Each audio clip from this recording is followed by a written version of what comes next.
It's your favorite nurse, Stephanie, and welcome to PlannedSenior Moments. This is the podcast that helps you learn how to keep your parents safe, avoid unnecessary hospitalizations, and support them in aging in place with dignity and confidence. Most of my clients come to me during a time of crisis. Mom's in the hospital, things have changed drastically, and suddenly you're scrambling to come up with a plan of care. But it doesn't have to be that way. With each episode, I'll share real-life stories, expert advice, and practical tips so that you can be proactive, not reactive when it comes to senior care. Let's get started. Hello, and thanks for tuning in to today's episode of PlannedSenior Moments. Today's guest is Suzanne Soderberg, owner of Mortgages and Mutts. Suzanne, thank you so much for joining us today. A lot of people are probably thinking, oh, mortgages and mutts. But I want to hop in there and talk about the mutts part before we dig into the mortgages, because I bring my dog to you, Suzanne, which is so great because I don't like leaving her, even in some of these very nice facilities where the dogs are in cages 80% of the time. So if you don't mind, let's just chat about that for a minute and then we'll hop into the mortgages. No, not at all. Thank you so much for having me. It's a pleasure to be here. And yeah, I just came up with the idea of mortgages and mutts a couple years ago or several years ago, and just to have a little side hustle since I work in the mortgage industry, and since I am working a lot remotely, I figured since I don't have a doggy anymore, I wanted some dog love. So I ended up deciding on mortgages and mutts so I can look over and take a little break from being stressful with some mortgages whenever it's like that, and get a little dog love in my day. So I love that, Suzanne. Yeah, they get the run of the house. Like you said, 80% they're in cages, but over here they can run around. They are allowed on the furniture. They sleep with me if their parents let them or whatever. So it's just, I love having them over here. It keeps me young. I love that. And people like me love that too, because when we go out of town, we want to make sure our furry friends are taken care of and we want to feel good about leaving them. And I know I do when I bring Peanut to your house. So she absolutely Love Peanut. loves it. Love her. Okay, let's switch over to the mortgage industry. For our listeners, when I'm working with clients, one of the things we're looking for in the in-home assessment is the financial piece and what we can do to help pay for anything that's required for care in the home, especially when it's a short period, 6 to 12 months. So please jump into that, Suzanne, and tell us, what is a reverse mortgage and how can our seniors use this benefit to stay in their home, which is where most seniors want to be for as long as possible. Right. Yeah, I got into reverse mortgages. I call them lovingly senior equity access loans, just because the words reverse mortgage have always had a negative connotation to them. So I'm trying to change the industry and how they view them, because they are a phenomenal tool. I always tell people they're not right for everybody, but they are right for the right situation.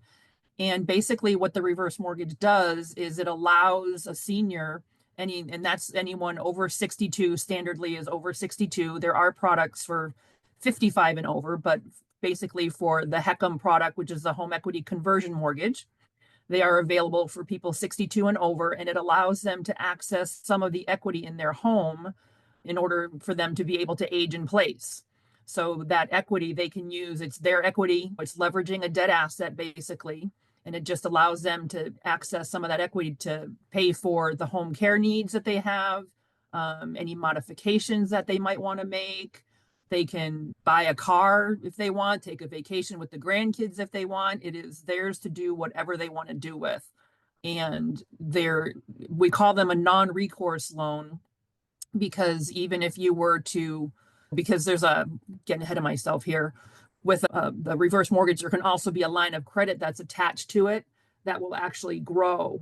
Even if your home value goes down, you can have a line of credit that will grow that you have access to over the life of that loan.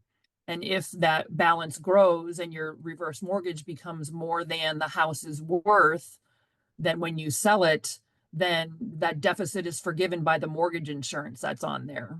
So, let's say you owe $550,000 on the house and the house is only worth $500,000, that $50,000, nobody is responsible for that. The heirs are not responsible for it.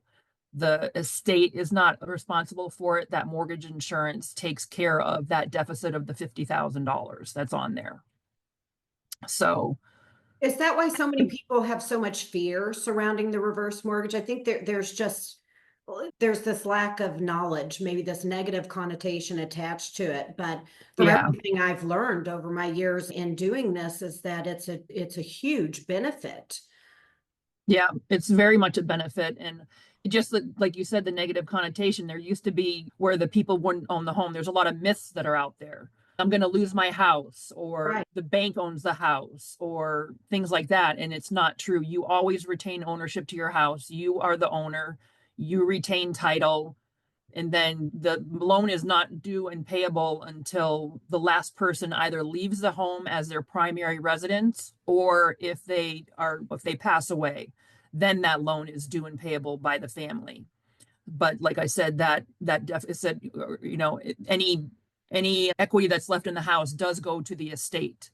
So they're thinking that they're going to lose all equity. A lot of people, they want to leave their house to the kids just because of the generational wealth right there. But you can take out a reverse mortgage and go buy a life insurance policy and for $1 million and leave that to the kids after they pass. But that's the thing with the reverse, is that's your money to do whatever you want with. And a lot of people think that the home has to be owned free and clear.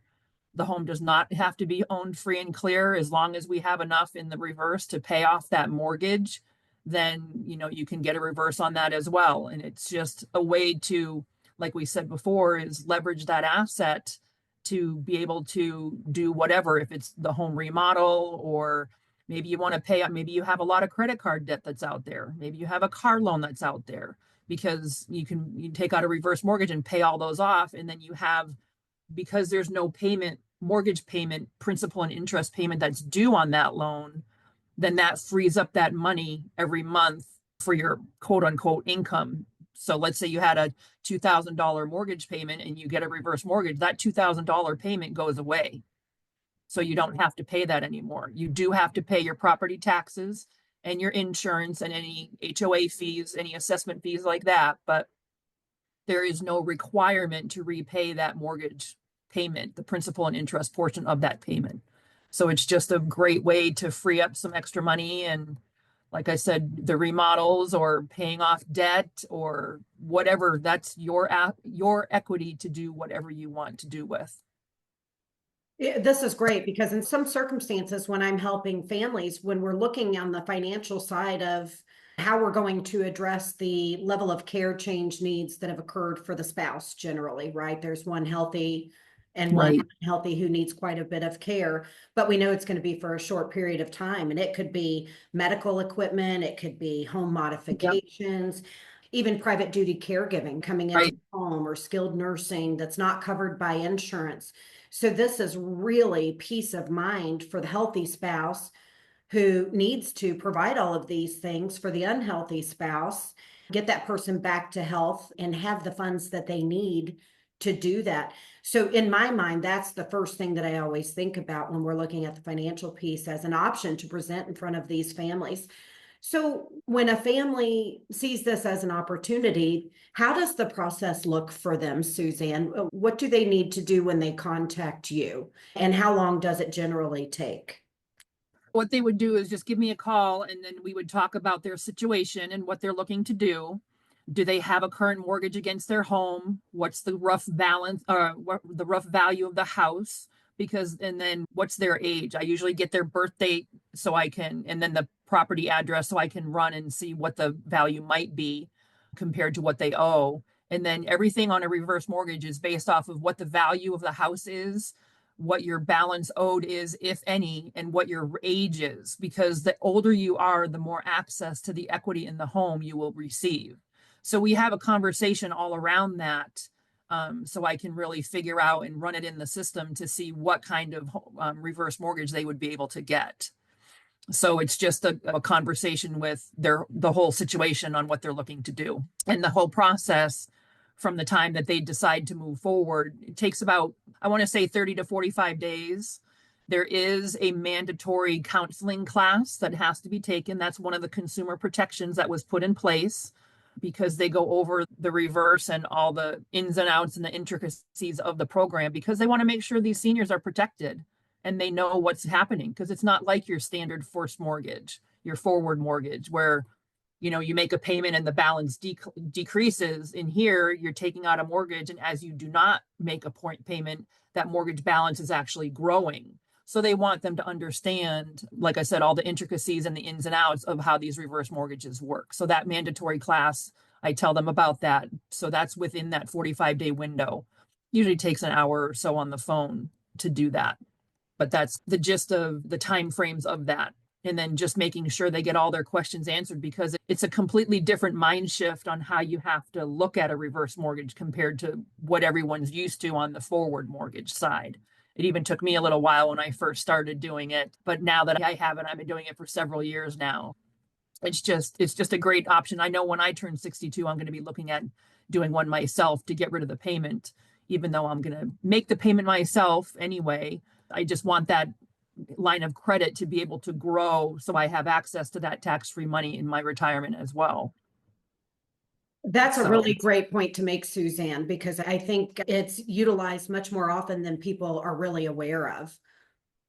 Yep, very much. I'm trying to get with financial planners out there to offer it to them, offer it to their seniors as well, because it's a great retirement tool that's out there, and accessing that equity in the house. Because a lot of people, like I said, they just want to leave that house, but you have the kids, you have the heirs that are like, I want the house, that's my inheritance. And then you have the others where it's mom, dad, you took care of us your whole life, go live your retirement and take care of yourselves. It's the two different routes that you can take, but it's all personal, and just whatever is right for the family is obviously the best way to go, because I always tell people, they're not for everybody. It is an expensive loan. There are closing costs involved that come out of the equity of the home.